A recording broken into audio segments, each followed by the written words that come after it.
السلام علیکم ورحمۃ اللہ وبرکاتہ۔ آج کی کہانی کا نام ایک آخری خط۔ ایک خوبصورت شہر میں ایک بوڑھی خاتون نادیہ رہتی تھی۔ نادیہ کا ایک بیٹا احمد جو دور شہر میں کام کرتا تھا اپنی ماں کے ساتھ کم مل پاتا تھا۔ احمد کی ماں ہمیشہ اس کے خطوط کا انتظار کرتی تھی جو اس کے دل کی تسکین اور خوشی کا سبب ہوتے تھے۔ نادیہ کی صحت کمزور ہو رہی تھی لیکن وہ اپنے بیٹے کی طرف سے آنے والے خط کا انتظار کرنے میں ہمیشہ خوش رہتی۔ ایک دن احمد نے نادیہ کو ایک خط بھیجا جس میں اس نے وعدہ کیا تھا کہ وہ جلد ہی آ کر اپنی ماں کے ساتھ وقت گزارے گا۔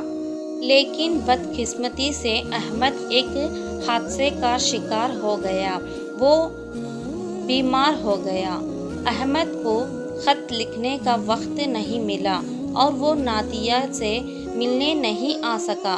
نادیہ نے احمد کے خطوط کی جگہ خالی خطوط دیکھے اور اس نے محسوس کیا کہ احمد کا خط نہیں آیا، لیکن وہ اپنے بیٹے کی خیریت کی دعا کرتی تھی۔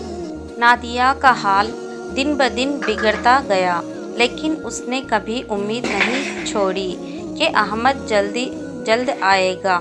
آخری رات نادیہ نے احمد کے لیے ایک آخری خط لکھا جس میں اس نے اپنی محبت اور دعائیں احمد کے نام لکھی۔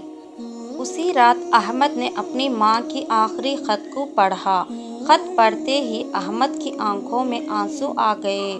وہ جانتا تھا کہ وقت کم ہے اور وہ جلدی سے نادیہ کے پاس واپس آیا۔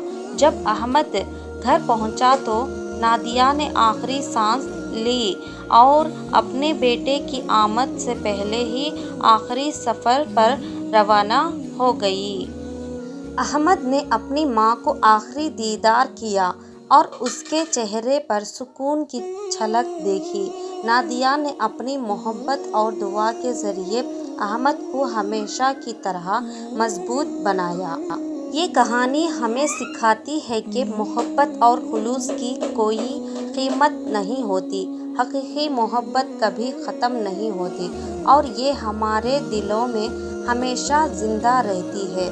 نادیہ کی محبت اور احمد کی ادھوری محبت کی داستان ہمیں یاد دلاتی ہے کہ اپنے پیاروں کے ساتھ وقت گزارنا اور انہیں اپنے دل کی بات بتانا بہت اہم ہے۔